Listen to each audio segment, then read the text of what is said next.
नमस्कार दोस्तों, आप सभी का स्वागत है मेरे अपने यूट्यूब चैनल अथर्व कलेक्शंस में।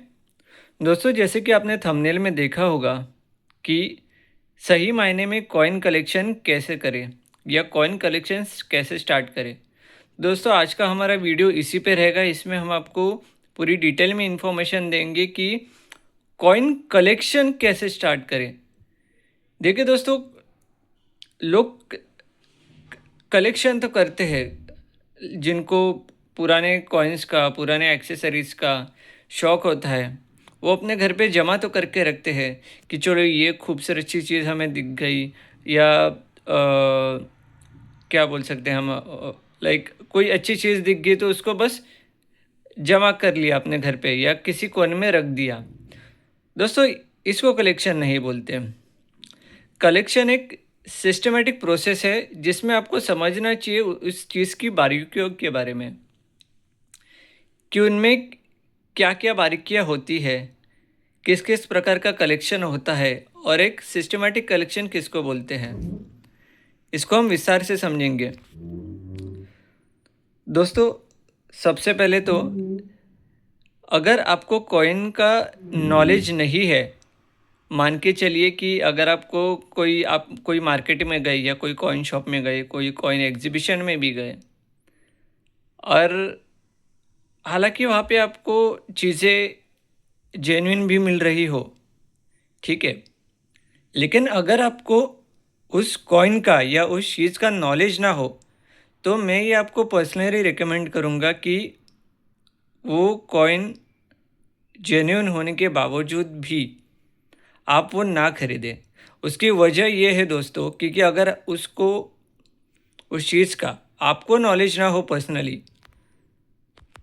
तो उस चीज़ का बेनिफिट भी नहीं है दोस्तों, क्योंकि आपको ये भी यही चीज़ मालूम नहीं पड़ेगी कि वो चीज़ रेयर है कि कॉमन है कि क्या है। वो दुकान वाला आपको यही बता के बेचेगा कि ये चीज़ बहुत महंगी है, ये महंगी है, या ये चीज़ असली है, या ये चीज़ मतलब इस कॉइन को ऐसा बोलते हैं, या वगैरह वगैरह।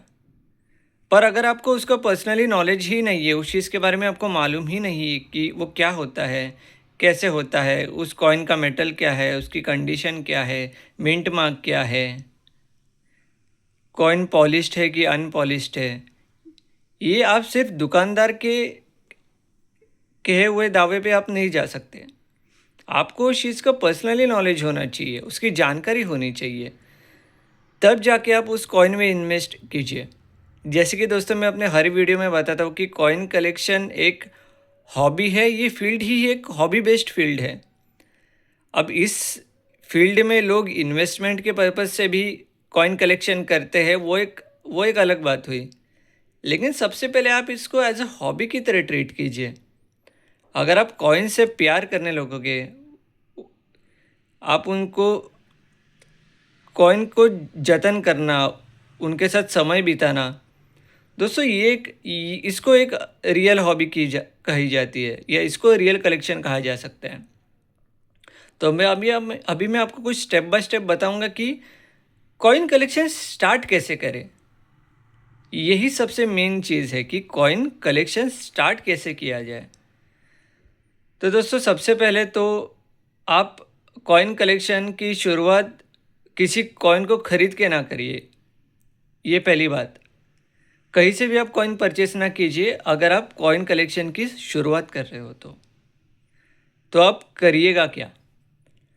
जो भी आपके डेली चलन में, आम चलन में जो आपके पास सिक्के आते हैं, नोट आते हैं, जैसे कि आप कहीं बस में गए, बस में से आपकी चिल्लर एक्सचेंज हुई, या कहीं ग्रोसरी शॉप में गए, या कहीं कोई कहीं भी किराना माल की दुकान में गई, कहीं कहीं पर भी आप गए, और जो आप डेली करेंसी एक्सचेंज करते हो, आपके पास कोई चेंज बचता है, कोई नोट आती है, कोई कॉइन आता है आपके पास, तो आप उस कॉइन को देखिए, वो कॉइन आपके कलेक्शन में रखिए। फिर उसके ऊपर बाद में बुक परचेस करिए, पर उसमें से नॉलेज लीजिए, या कुछ जेन्युइन यूट्यूब चैनल्स भी है जिन पर से भी आप नॉलेज गेन कर सकते हो। और सोशल मीडिया दोस्तों आज के टाइम में एक बहुत बड़ी एक ये बोल सकते हो कि आप एक काफ़ी बड़ा, बहुत बड़ा एडवांटेज है आपके लिए कि आप उस पर से भी आप नॉलेज ये गेन कर सकते हो। अगर आप बुक परचेस करते हो तो वेल एंड गुड, आपको और ज़्यादा डिटेल में नॉलेज होगी। अगर आपके पास बुक पढ़ने का समय नहीं है तो आप जो ई साइट्स होती है, ई वेबसाइट्स हुई, या कोई जेन्युइन कॉइन के चैलेंज भी है यूट्यूब पे, आप उनसे भी कांटेक्ट कर सकते हो। आप मुझसे भी पर्सनली कांटेक्ट कर सकते हो। दोस्तों, मैं आगे आने वाली थोड़े टाइम में मैं आपको बताने वाला हूँ कि आप मुझसे भी इस फील्ड की जानकारी ले सकते हो और आप मुझसे पर्सनली आके मिल भी सकते हो। ठीक है, मैं आपको आगे बताऊंगा कि उसका क्या प्रोसीजर रहेगा। बट सबसे पहले हमारे टॉपिक पे आते हैं कि आप उस कॉइन को देखिए, उस कॉइन को हाथ में पकड़िए, उसको फील कीजिए, उसको देखिए कि क्या लिखा है उसके ऊपर। कॉइन को रोटेट करके देखिए कि कुछ आपको उसमें नया समझ में आता है क्या, कुछ उसमें उसमें ऐसा क्या खास दिखता है। अब हर एक मिंट का, हर एक सन का और हर एक अलग अलग टाइप का कॉइन, जैसे कि 1 रुपये का कॉइन हुआ, 2 रुपये का हुआ, 5 रुपये का हुआ, 10 रुपये का हुआ। अब ऐसे टाइप में या ऐसे टाइप से शुरुआत कीजिए कॉइन कलेक्शन की। फिर जब आप धीरे धीरे उसको जानोगे तब एक सस्ते कॉइन से आप शुरुआत कीजिए। अगर आप परचेस भी करोगे ना, तो पहले उससे पहले भी आप उसकी ऑनलाइन इन्फॉर्मेशन निकालिए कि कॉइन कैसा है। और उससे भी मेन कि एक बार आप किसी से जाके पर्सनली मिलिए जिनके पास वो सिक्के हो, वो सिक्के आप देखिए। आप पर्सनली मुझसे भी आके मिल सकते हैं, मुझसे भी वो कॉइन्स देख सकते हैं कि कैसे हैं। बट अदर देन मी भी आप किसी, आपके कोई कलीग होगा या आपका, आपके कोई पहचान के होंगे, या उनसे भी आप देख सकते हो कि आप वो कॉइन आप पहले खुद के आंखों के नज़रों से देखिए, उसको हाथ लगाइए और पता करिए कि वो कॉइन कैसा है, ओरिजिनल कॉइन कैसा है। फिर आप थोड़ा थोड़ा धीरे धीरे उसमें इन्वेस्ट कीजिए, वो भी स्मॉल प्राइस से। कोई 10 रुपये का सिक्का खरीद लिया, 10 रुपये का माने उसकी मॉनेटरी वैल्यू 10 रुपये, 10 रुपये का सिक्का खरीद लिया। फिर धीरे धीरे 50 रुपये, 100 रुपये, वैसे ऐसे करते करते आप नॉलेज लेते लेते आप उसको परचेज कर सकते हैं। फिर दोस्तों, नेक्स्ट पॉइंट कि कॉइन को प्रिजर्व कैसे करें। दोस्तों, इसके 2 से 3 अलग अलग टाइप के ये है तरीके हैं कि आप कैसे कॉइन्स को प्रिजर्व कर सकते हो। सबसे पहला होता है कॉइन होल्डर। कॉइन होल्डर बोले तो ये देखिए, ये एक एल्बम है। मैं आपको निकाल के दिखाता हूँ एक कॉइन। ये कॉइन इस तरीके से कॉइन होल्डर होता है, ये आप देख सकते हो।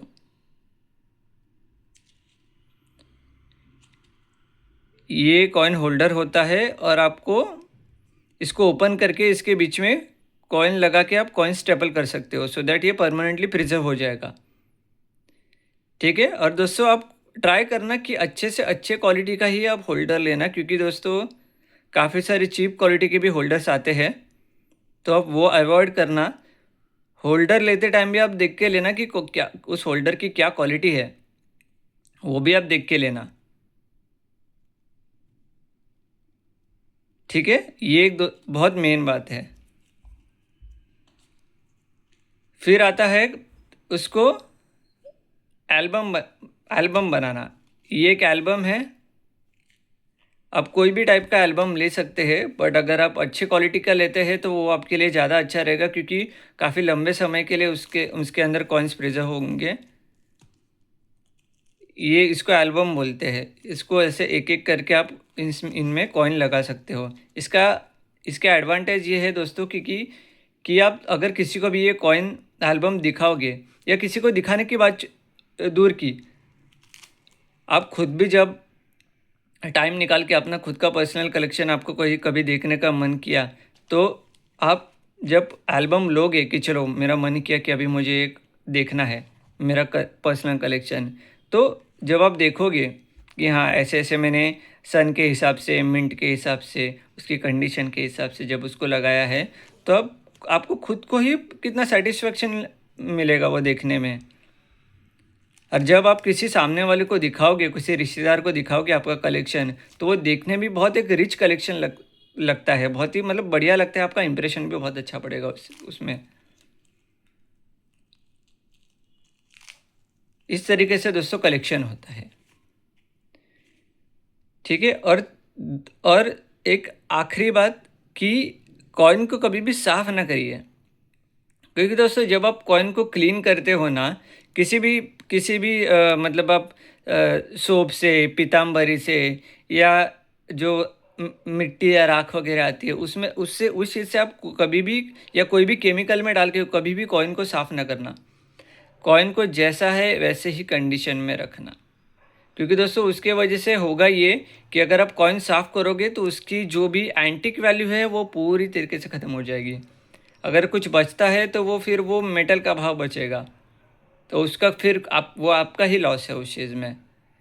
फिर वो सिर्फ मेटल बचेगा और आप उसको उसको कोई वो खरीदेगा भी नहीं, मतलब औने पौने दाम में भी वो फिर वो कोई कॉइन हिसाब से खरीदेगा नहीं, ऐसा हो जाएगा।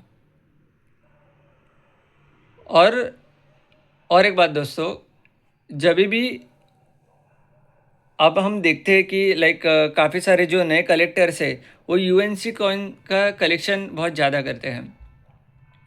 दोस्तों मैं भी आपको यही चीज़ रेकमेंड करूँगा कि दोस्तों कॉइन में कंडीशन वाकई में मैटर करती है, पर दोस्तों ऐसा नहीं है कि हर एक हर एक कॉइन आपको यूएनसी ही मिले।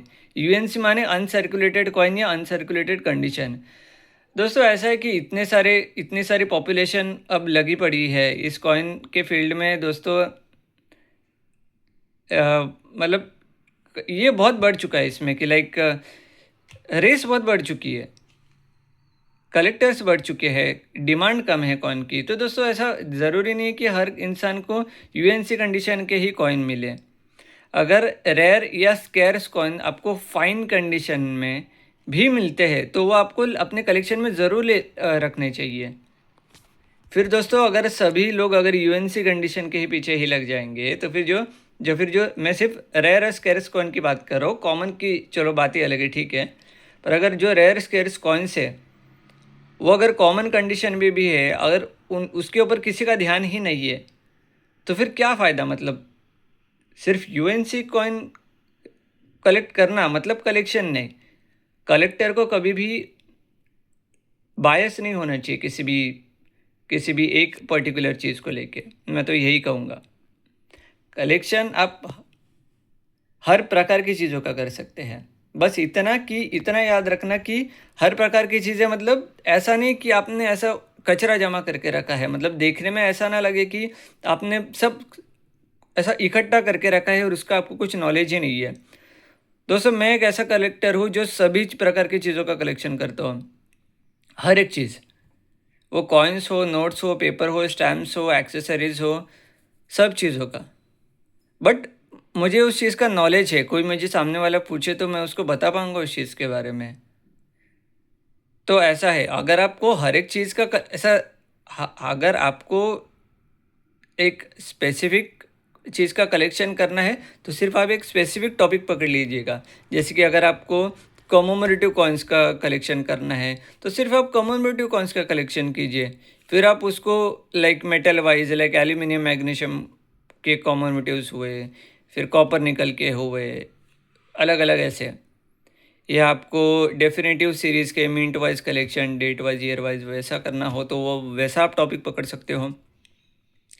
ये आपको लाइक मुग़ल कॉइन्स या सल्तनत के कॉइन्स, ऐसे टाइप के कॉइन्स का कलेक्शन करना तो वो आप स्पेसिफिक टॉपिक वैसा पकड़ लीजिए।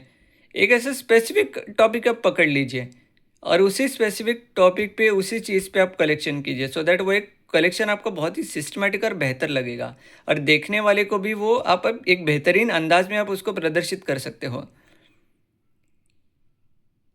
और अगर आपको सभी चीज़ों का कलेक्शन करना है, जैसे कि मैं सभी चीज़ों का कलेक्शन करता हूँ, तो उसका आपको डिटेल में नॉलेज होना बहुत ज़रूरी है। अगर कोई पूछे कि ये क्या है तो उसको आपको बताना आना चाहिए कि वो उसका क्या है। इसको कहते हैं कलेक्शन, एक सिस्टमेटिक कलेक्शन। ठीक है, ये मैं आपको कुछ बताना चाहूँगा मेरा कलेक्शन कैसा होता है। बहुत ही शॉर्ट में बताऊँगा, ये कोई मेरा पूरा कलेक्शन नहीं है, ये जस्ट मेरा one of the part of collection है जो मैंने आपको मुझे ऐसा लगा कि वीडियो के माध्यम से मुझे आपको बताना चाहिए कि मैं किस प्रकार का कलेक्शन करता हूँ। ये आप देख सकते हो, ये पेपर्स है, इनको आप स्टैम्प पेपर बोलिए या बॉन्ड पेपर बोलिए। ये आप देख सकते हो राजाश्री बीकानेर, कितना खूबसूरत है दोस्तों कि ये देखो, इसको बोलते हैं कंडीशन, किस कंडीशन में मैंने इसको रखा है। फिर ये आप एक देख सकते हो,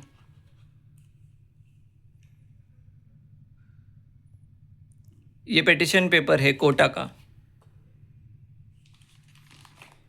ये आप देख सकते हो। 12 आना स्टैम्प पेपर, ऐसा अलग अलग मेरे पास टाइप का कलेक्शन है। ठीक है, अभी हम बढ़ते हैं दोस्तों मेन टॉपिक के ऊपर। दोस्तों, आप मुझसे कैसे मिल सकते हो? दोस्तों, मैं मुंबई में रहता हूँ और किसी भी हमारे सब्सक्राइबर फैमिली मेम्बर्स को हमें मिलना हो तो दे आर मोस्ट वेलकम। आप मुझे मुंबई में मिल सकते हो। आप मुझे आपके घर पे इनवाइट करना चाहो तो वो भी आप कर सकते हो, या हम कहीं बाहर भी मिल सकते हैं, कोई डेस्टिनेशन डिसाइड करके वो भी कर सकते हैं। बट सिर्फ बात ऐसी है कि उसका एक मिनिमम चार्ज है 600 रुपीज़।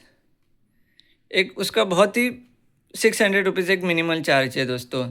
अब कुछ लोग इस पर ये भी कमेंट्स कर सकते हैं कि मिलने का कोई चार्ज कैसे ले सकता है, सिर्फ मिलने का।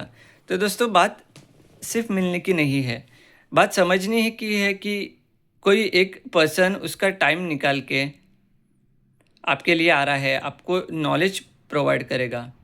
दोस्तों, वो नॉलेज का भी तो पैसा होता है। और दोस्तों, 600 रुपीज़ तो बहुत ही मिनिमल है। आप कोई भी अगर आप पार्टी में जाओ या कोई भी आप ओकेजन पे जाओ तो आप हज़ारों रुपए तो वैसे भी आप खर्च करते हो। पर अगर कोई इंसान अपने नॉलेज के लिए अगर पैसा ले रहा हो तो मुझे पर्सनली तो ऐसा नहीं लगता कि उसमें कोई गलत बात है। Like 600 rupees is the minimal fee. मैंने ये फ़ी भी इतनी कम रखी है सो दैट हर कॉमन से कॉमन पर्सन भी इस चीज़ को अफोर्ड कर पाए। और मैं पर्सनली चाहता हूँ कि ये नॉलेज सब तक पहुँचे। नॉलेज हर एक इंसान तक पहुँचनी चाहिए, क्योंकि दोस्तों बिना नॉलेज के कुछ भी नहीं है। जब आप उस चीज़ का बारीकी से अध्ययन करोगे इस फील्ड का, तब आपको पता चलेगा कि ये फील्ड कितनी ज़्यादा वास्ट है। अच्छा, मैं आपको ये बता देता हूँ कि उस मीटिंग में जब आप मीटिंग बुक करोगे तो उसमें क्या क्या इंक्लूडेड रहेगा। दोस्तों, उस मीटिंग में आपको A to Z इस चीज़ का नॉलेज दिया जाएगा, जिसमें आपको ओरिजिनल और डुप्लीकेट कॉइन्स को कैसे पहचाना जाता है, पॉलिश्ड और अनपॉलिश्ड कॉइन्स में क्या डिफरेंस होता है, मेटल के बारे में आपको जानकारी दी जाएगी, प्लस कॉइन कलेक्शन कैसे करते हैं, ये आपको आमने सामने बैठ के भी आपको उसका नॉलेज प्रोवाइड किया जाएगा। देन अगेन बहुत सारी चीज़ें रहेगी कि लाइक कॉइन की वैल्यूएशन कैसी होती है वगैरह वगैरह, उसमें बहुत सारी डिटेल की बात है, वो सब आपको पता चलेगी। मेरा एक कैटलॉग है, जो भी हमसे बुकिंग जो भी मतलब हमारी मीटिंग बुक करता है उसको मैं कैटलॉग शेयर करूँगा। उसके बारे में डिटेल इन्फॉर्मेशन रहेगी कि उसमें क्या क्या चीज़ें इंक्लूडेड रहेगी, एक्सेट्रा एक्सेट्रा। ठीक है दोस्तों, और एक चीज़, अगर किसी को हम एक नया कॉन्सेप्ट शुरू कर रहे हैं, वैसे तो ये कॉन्सेप्ट मैंने पहले भी शुरू किया था, ये कॉन्सेप्ट, बट वो इसका था ब्रास के कॉममेमोरेटिव कॉइन्स जो है उसका मैंने शुरू किया था। बट अभी जो कॉपर निकल के जो कॉममेमोरेटिव कॉइन्स है, copper nickel and aluminium magnesium के जो कॉममेमोरेटिव कॉइन्स है, उसका आपको एल्बम मिलेगा।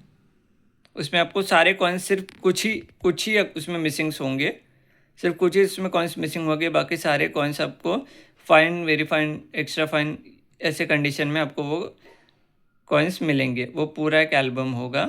तो अगर आप उसके लिए भी आप अगर जानकारी जानना चाहते हो, उसका प्राइस जानना चाहते हो, तो आप मुझे पर्सनली उस पर मुझे मेरे व्हाट्सअप नंबर पे मैसेज कीजिएगा। और प्लीज़ दोस्तों, प्लीज़ कोई कॉल मत करना दोस्तों, क्योंकि इंक्वायरी के लिए मैं जानता हूँ, मैं समझ सकता हूँ कि आपको अगर किसी चीज़ की इन्फॉर्मेशन चाहिए रहेगी तो आप उस चीज़ के लिए कॉल कर रहे होंगे। बट दोस्तों, मैं भी एक इंसान हूँ आफ्टर ऑल। मुझे बहुत सारे कॉल्स आते हैं और मुझे फिर नहीं समझ में आता कि कौन सा कॉल रिसीव करना चाहिए और कौन सा कॉल नहीं रिसीव करना चाहिए, क्योंकि दोस्तों बैंक के भी काफ़ी सारे कॉल्स आते हैं अलग अलग चीज़ों के। कभी कभार ऐसे स्पैम कॉल्स वगैरह भी आते हैं। तो इससे बेटर ये रहेगा कि आप मुझे व्हाट्सअप कर दो। व्हाट्सअप पे आप अगर लिख दोगे कि इस चीज़ के बारे में आपको बात करनी है, तो मैं आपको तुरंत रिप्लाई दे दूंगा, या ज़्यादा से ज़्यादा मैं आपको कुछ समय बाद तो श्योरली रिप्लाई कर दूंगा, क्योंकि व्हाट्सएप पे मैं एक्टिव होता हूँ। मैं एक यूट्यूबर हूँ, तो मेरा एक फ़र्ज़ बनता है कि मैं मेरे हर सब्सक्राइबर्स का, मेरे हर व्यूवर्स का, मेरे मेरे फैमिली मेम्बर्स का, मैं मेरे सब्सक्राइबर्स को मेरी फैमिली ही मानता हूँ। तो मैं मेरे फैमिली मेम्बर्स के मैसेजेस को कभी इग्नोर नहीं करूँगा। आपकी जो भी क्वेरी रहेगी आप मुझे पूछ सकते हो। ठीक है दोस्तों, तो बस आज के लिए इतना ही। हम मिलते हैं हम हमारी अगली वीडियो में एक ऐसी ही नई इंटरेस्टिंग टॉपिक के साथ। तो तब तक के लिए आप अपना बहुत ज़्यादा ख्याल रखिएगा। ठीक है, तो हम वीडियो को यही एंड करती है। धन्यवाद। और अगर वीडियो पसंद आए तो प्लीज़ चैनल को सब्सक्राइब ज़रूर कर देना दोस्तों, क्योंकि दोस्तों इन्फॉर्मेशन पहुंचाने में बहुत प्लानिंग लगती है, बहुत मेहनत लगती है। तो दोस्तों प्लीज़ चैनल को सब्सक्राइब ज़रूर कर देना। सो यस, तब तक के लिए धन्यवाद।